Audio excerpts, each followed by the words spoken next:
سورہ المومن پارہ نمبر 24 آیہ کریمہ نمبر 32-33 نحمدہ ونصلی ونسلم علی رسولہ الکریم اما بعد فاعوذ باللہ من الشیطان الرجیم بسم اللہ الرحمن الرحیم وَيَا قَوْمِ إِنِّي أَخَافُ عَلَيْكُمْ يَوْمَ التَّنَادِ يَوْمَ تُوَلُّونَ مُدْبِرِينَ مَا لَكُمْ مِنَ اللَّهِ مِنْ عَاصِمٍ وَمَنْ يُضْلِلِ اللَّهُ فَمَا لَهُ مِنْ هَادٍ صدق اللہ العظیم۔ اور یا قومی، اے میری قوم، انی بے شک اخاف، مجھے خطرہ ہے، علیکم تم پر، یوم التناد، چیخ و پکار کے دن کا، یوم جس دن، تولونا تم پھرو گے، مدبرین پیٹھ پھیر کر، ما لکم نہیں ہوگا تمہارے لیے، من اللہ اللہ کے ہاں، من عاصم کوئی بچانے والا، وَمَن يُضْلِلِ اللَّهُ اور جس کو اللہ گمراہ کر دے، فَمَا لَهُ مِنْ حَادٍ پس اس کے لیے کوئی ہدایت دینے والا نہیں ہوتا۔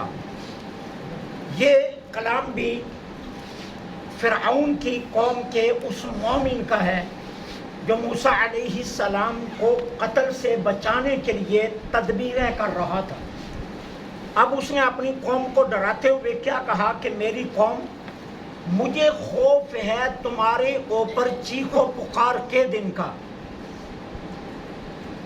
یوم کہتے ہیں دن کو، تناد یہ ندا سے باب تفاعل سے ہے، اس کا مطلب ہوتا ہے ایک دوسرے کو پکارنا، اور یہ قیامت کے دن ہوگا۔ اہل جنت اہل جہنم کو پکاریں گے، اہل جہنم اہل جنت کو پکاریں گے، اور یہ پیچھے آپ پارہ نمبر 12 میں پڑھائیں، وَنَادَى أَصْحَابُ النَّارِ أَصْحَابَ الْجَنَّةِ، یہ پارہ نمبر 12 میں یہ آیات گزری ہیں کہ اہل جنت اہل دوزخ کو پکاریں گے اور اہل دوزخ اہل جنت کو پکاریں گے، تو اس کو چیخ و پکار کا دن کہا گیا۔ ٹھیک ہے، تو کہا مجھے ڈر ہے تمہارے اوپر اس چیخ و پکار کے دن کا، یعنی مطلب کیا کہ اس دن تم جہنم میں ڈالے جاؤ گے، اس لیے میں تمہیں ڈرا رہا ہوں کہ باز آ جاؤ موسیٰ کے قتل سے۔ پھر کہا ما لکم من اللہ من عاصم، اور پھر وہ وقت یاد کرو جب تم پیٹھ پھیر کر بھاگو گے اور اللہ سے بچانے والا تمہیں کوئی نہیں ملے گا۔ اس کی وجہ شفاعت کون کرے گا؟ انبیاء کریں گے۔ شفاعت کون کرے گا؟ صالحین کریں گے۔ شفاعت کون کرے گا؟ علماء ربانیین کریں گے۔ تو جب تمہاری سبھی سے دشمنی ہے تو پھر تمہاری شفاعت کون کرے گا؟ پھر اللہ سے تمہیں بچائے گا کون؟ پھر بچانے کے لیے بھی، شفاعت کے لیے بھی کچھ چیزیں لازم ہیں، یہ یاد رکھنا۔ ہم نے یہ جو ڈنڈورا پیٹا ہوا ہے نا کہ ہم جو مرضی کرتے رہیں، ساری زندگی سود کھاتے رہیں، ساری زندگی حرام کمائی پر پلتے رہیں، ساری زندگی سنت کی مخالفت کرتے رہیں، اور ڈھول پیٹتے پھرتے ہیں جی آقا ہوگی شفاعت کر جائیں گے، ایسا ہرگز نہیں ہوگا۔ یہ ایک اپنے دل کو بری تسلی دے رہے ہیں آپ، یہ یاد رکھنا۔ شفاعت کے لیے بھی کچھ شرائط ہیں۔ شفاعت تب ہوگی آپ اپنے آپ کو گناہوں سے بچانے کی کوشش کر رہے ہیں، آپ سنن پر عمل کر رہے ہیں، آپ حرام لقموں سے بچ رہے ہیں، اور پھر اس کے بعد انسانی فطرت کے تحت جو گناہ آپ سے سرزد ہو رہے ہیں ان گناہوں کی شفاعت کی توقع رکھنی چاہیے، ہے نا؟ تو شفاعت اس کا نام نہیں ہے کہ میں نماز بھی نہ پڑھوں، میں روزہ بھی نہ رکھوں، میں قرآن بھی نہ کھولوں، اور میں حلال بھی نہ کھاؤں، اور اس بات پر بیٹھا رہوں کہ حضور شفاعت کر جائیں گے۔ تو کس بات کی شفاعت ہوگی؟ شفاعت کے لیے شرائط ہیں، اس لیے یہ یاد رکھنا بغیر اعمال کے نہیں ہے۔ امام غزالی نے تو یہاں تک لکھا ہے کہ ایک شخص قبر میں گیا اور سرکار علیہ الصلوۃ والسلام کے متعلق اس سے سوال ہوا اور اس بندے کے چہرے پر داڑھی نہیں تھی تو سرکار نے اپنا رخ انور ہی دوسری طرف کر لیا. اب دیکھو میرے سامنے چہرہ آئے گا تو میں پہچانوں گا نا کہ یہ چہرہ کس ذات کا ہے, اور جب وہ ذات رخ ہی میری طرف سے پھیر کر بیٹھی ہے تو میں کیسے پہچان جاؤں گا یہ کون ہے؟ تو اس کے لیے کچھ شرائط ہے. میں بار بار کہتا ہوں دوستوں کو اس بات کی کسک تو لگتی ہوگی لیکن مجبوری ہے, ٹھیک ہے نا. ہم نے دولت کو جو ہے نا وہ اللہ کی رضا کا سبب بنا لیا ہے. عالیشان مکان بناتے ہیں ناجائز پیسوں سے اور اوپر لکھ دیتے ہیں ھذا من فضل ربی, ٹھیک ہے. سود کے پیسے اکٹھے کرتے ہیں, گاڑی خریدتے ہیں اور اس کے پچھلے شیشے پر لکھ دیتے ہیں یہ میرے ماں باپ کی دعا ہے. عجیب تماشا. ایسا نہیں ہے.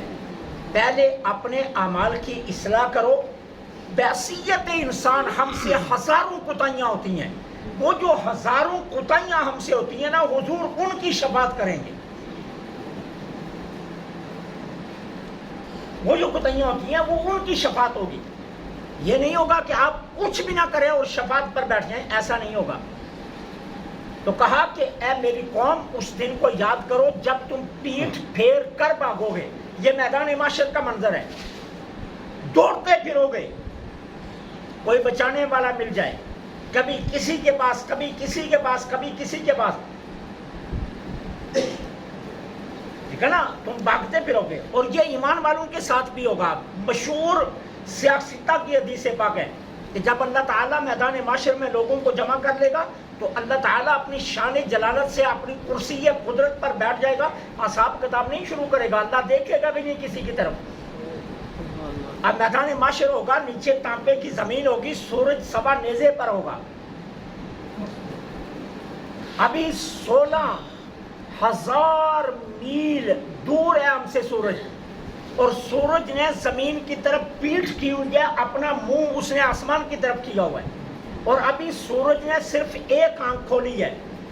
قیامت کے دن اس کا منہ معاشر کے میدان کی طرف ہوگا, 16 کی 16 آنکھیں کھلی ہوئی ہوں گی اور فاصلہ سوا نیزے کا ہوگا.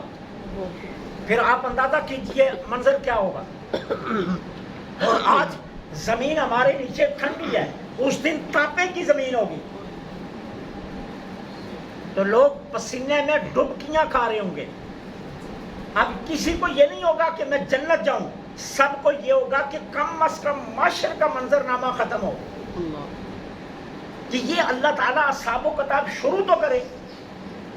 باقی میرے حق میں کیا فیصلہ ہوتا ہے یہ تو بات کی بات ہے, لیکن پہلے یہ اصحاب شروع ہو, کیونکہ 50,000 سال ایک جگہ پر کھڑے رہنا اتنی شدت کی گرمی میں کتنا مشکل ہوگا. تو پھر لوگ آدم علیہ السلام کے پاس مل کر آئیں گے, آپ ہمارے باپ ہیں, آپ نسل انسانیت کی اصل ہے, اللہ سے صرف اتنی سفارش کرنے اصحاب شروع کر دے. تو آدم کہیں گے مجھے رب نے جنت میں ایک درخت سے روکا تھا, میں تو اس سے نہیں رک سکا, آج میری جرأت ہی نہیں ہے میں رب سے بات کر سکوں. اذهبوا الی غیری, کسی اور کے پاس چلے جاؤ. تمام انبیاء سے گھومتے گھومتے جناب عیسیٰ علیہ السلام کے پاس لوگ پہنچیں گے. تو جناب عیسیٰ علیہ السلام فرمائیں گے آؤ میں تمہیں بتاتا ہوں جس کی بات آج سنی جائے گی, اور وہ حضور کی بارگاہ میں بھیجیں گے. تو جب پھر یہ لوگ حضور کی بارگاہ میں پہنچیں گے تو سرکار پھر اب کسی اور کے ہاں نہیں بھیجیں گے. سرکار فرمائیں گے ہاں یہ حق آج میرے پاس ہے, آج رب سے صرف میں بات کر سکتا ہوں اور کسی کی ہمت نہیں ہے. کیونکہ جتنی دیر تک اصحاب شروع نہیں ہونا اتنی دیر تک اللہ شان جلالت میں رہے گا. شان جلالت کے بعد اللہ تعالیٰ فضل کی شان میں, رحمت کی شان میں تب آئے گا جب میزان لگ جائے گا, جب ترازو لگ جائے گا, پھر فضل کی باتیں چلے گی. پہلے اللہ اپنی شان جلالت میں رہیں گے. اب حضور رب کی بارگاہ میں آئیں گے اور اللہ کے سامنے حضور سجدے میں پڑ جائیں گے. تو اللہ تعالیٰ فرمائے گا ارفع راسک یا محمد صلی اللہ علیہ وسلم سل تعطا, محبوب سر انور اٹھائیے اور سوال کیجئے، آج جو آپ فرمائیں گے وہ مانا جائے گا۔ تو اس کو کہتے ہیں شفاعت کبریٰ۔ پھر شفاعت صغریٰ شروع ہوگی، پھر سرکار کیا کہیں گے؟ اللہ کریم عز و جل میری امت کا حساب شروع کر، تو پھر حساب تب جا کر شروع ہوگا، ٹھیک ہے؟ تو یہ جو لوگ پیٹھ پھیر کر بھاگے پھریں گے نا، وہ بھی بڑا مشکل منظرنامہ ہوگا، بہت مشکل کام ہوگا۔ تو کہا کہ جب تم پیٹھ پھیر کر بھاگو گے، ما لکم من اللہ من عاصم، اللہ سے بچانے والا تمہیں کوئی نہیں ملے گا۔ میں اس بات سے ڈر رہا ہوں، باز آ جاؤ، موسیٰ علیہ السلام کے قتل کا ارادہ مت کرنا۔ وَمَن يُضْلِلِ اللَّهُ، اور جس کو اللہ گمراہ کر دے اسے کوئی ہدایت نہیں دے سکتا۔ اب آپ کے ذہن میں ایک سوال آئے گا، جب اللہ گمراہ کر رہا ہے تو پھر ان کا قصور کیا ہے؟ تو گمراہ تو اللہ کر رہا ہے، تو پھر ان بیچاروں کا قصور کیا ہے؟ ایسا نہیں ہے۔ اس طرح کے جتنی آیات آئی ہیں، میں بار بار آپ کو جواب دے رہا ہوں، یہاں بالکل نئے دو جواب دینے لگا ہوں، پیچھے بھی ایسی آیات میں جواب دے چکا ہوں۔ بندہ جو ارادہ کرتا ہے نا، اللہ وہ چیز اس کے لیے خلق فرما دیتا ہے، یہ بات یاد رکھنا۔ وہ خالق ہے نا، ہر وقت وہ خالق ہے۔ ڈاکٹر ہے، کلینک پر بیٹھے پھر بھی ڈاکٹر ہے، گھر بیٹھے پھر بھی ڈاکٹر ہے، بستر پر لیٹا ہو پھر بھی ڈاکٹر ہے۔ آپ یہ تو نہیں کہہ سکتے کلینک پر آئے ڈاکٹر صاحب ہیں، کلینک سے نکل گیا ڈاکٹری ختم ہو گئی، نہیں، وہ ڈاکٹر ہے ہر جگہ۔ اسی طرح اللہ کی ذات ہر لمحے خالق ہے، ہر لمحے خالق ہے۔ انسان جیسا ارادہ کرتا ہے اللہ اس کے لیے ویسے اعمال خلق فرما دیتا ہے۔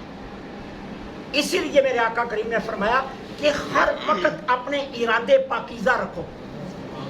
نتیجہ کیا نکلے گا؟ جب تم اپنی سوچیں پاک رکھو گے، اپنی فکریں پاک رکھو گے، اللہ تمہارے لیے پاک اعمال خلق فرمائے گا۔ تم اپنی سوچیں بری کر لو گے، اللہ تعالیٰ تمہارے لیے برے اعمال پیدا فرما دے گا۔ اب ایک خاتون جا رہی ہے، میں ایک مثال دے رہا ہوں، خدا نخواستہ ایک خاتون جا رہی ہے، آپ کی پہلی نظر پڑی، اب آپ نے فوراً بحیثیت مسلمان اپنی نظر کا تحفظ کیا اور اپنی نظر کو واپس لیا اور دوبارہ نہ ڈالی، تو بات ختم ہو گئی۔ اب آپ کا ارادہ اچھا تھا، آپ اللہ سے ڈرے، اللہ تعالیٰ نے آپ کے لیے تحفظ کو پیدا کر دیا، آپ کو اللہ نگاہ کے زنا سے بچا گیا۔ کیوں؟ آپ نے خود یہ فیصلہ کیا میں نے دوبارہ نہیں دیکھنا، اب اللہ تعالیٰ نے آپ کا تحفظ کر دیا۔ اب خاتون گزری، آپ کی پہلی نظر پڑی، اب آپ اس کے جسم کے زاویے شروع کر دیے آپ نے، تو یہ فیصلہ کس کا ہے؟ آپ کا ہے نا، یہ اختیار آپ کا تھا نا کہ آپ اپنی نظر کا تحفظ کر لیں، لیکن آپ نے تحفظ نہیں کیا۔ اب آپ اس کے جسم سے جو ہے نا وہ اپنے من چاہی تصویریں بنا رہے ہیں۔ اب من چاہی جب تصویریں آپ نے شروع کر دی تو نگاہ کا زنا آپ کے لیے خلق ہو گیا، وہ آپ کے ذمہ آ گیا۔ اس کا مطلب یہ ہوتا ہے کہ اللہ جس کو گمراہ کرے، اللہ کسی کو گمراہ نہیں کرتا۔ مطلب یہ ہے کہ بندہ جیسے ارادہ کرتا ہے ویسا اللہ تعالیٰ اس کے لیے عمل خلق فرما دیتا ہے۔ اذان ہوئی، آپ نماز کا فیصلہ کر لیں کہ میں نے نماز پڑھنی ہے۔ اب آپ کے سامنے جتنی رکاوٹیں آئیں، آپ رکاوٹیں ہٹتی جائیں گی، آپ نماز پڑھ لیں۔ اور اس کی بہترین مثال سورہ یوسف میں، زلیخا نے جناب یوسف کو گھیرا تو کیا کیا؟ بند کمروں میں لیتی گئی، 9 کمرے کراس کر کے لے گئی اور ہر کمرے کے دروازے پر تالا لگاتی گئی، ہر حجرے کا دروازہ بند کرتی گئی۔ جب 9ویں کمرے میں پہنچی تو کہنے لگی یوسف اب تو بھاگنے کا راستہ نہیں ہے نا، آگے 8 دروازے ہیں اور 8 دروازوں کو تالے لگے ہوئے اور چابیاں میرے پاس ہیں، اب تو تجھے میری خواہش پوری کرنی پڑے گی۔ تو یوسف علیہ السلام نے اللہ کی بارگاہ میں کیا عرض کیا؟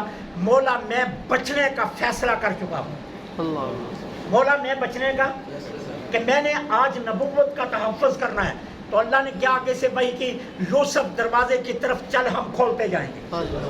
جناب یوسف چل پڑے، جس دروازے کے پاس آتے گئے وہ کھلتا گیا خود بخود، اور جناب یوسف عصمت نبوت کا تحفظ کر کے باہر آ گئے۔ تو ارادہ جناب یوسف علیہ السلام۔ اب یوسف علیہ السلام یہاں بیٹھ کر سوچنے لگ پاتے ہیں، وہ یار بات تو سچی ہے، دروازے بند ہیں، وہ یار بات تو سچی ہے، تالے لگے ہوئے، میں کیا کر سکتا ہوں؟ میں تو کچھ نہیں کر سکتا۔ تو اب کیا تھا کہ وہاں برائی خلق ہو جانی تھی. اب انہوں نے عصمت نبوت کے تحفظ کا فیصلہ کیا, اللہ نے ہدایت دے کر راستے کھول دیے. یہ فیصلہ انسان کے اپنے اختیار میں. تو جو گمراہی کا ارادہ کرتا ہے اللہ اس کے لیے گمراہی کو خلق فرماتا ہے. ہر بندے کے لیے اللہ گمراہی کا خلق نہیں فرما دیتا. تو فرمایا جس کو اللہ گمراہ کرتا ہے اس کا مطلب یہ ہے. اور دوسرا یہ ہے کہ انہوں نے جناب موسیٰ علیہ السلام کی شان میں اتنی بے ادبیاں کی تھی, اتنی گستاخیاں کی تھی. اللہ نے کہا جو نبوت میں گستاخیاں بے ادبیاں کرے ہم ایسے بدبخت کو ہدایت دیتے ہی نہیں. ایسے بدنصیب کو ہم ہدایت نہیں دیتے جو شان نبوت میں بے ادبیاں کرے. تم نے موسیٰ علیہ السلام کی شان میں بے ادبیاں کی ہیں, اب ہم نے تمہیں ہدایت دینی نہیں, کیونکہ گستاخ نبی یہ ہدایت کے قابل ہی نہیں رہتا.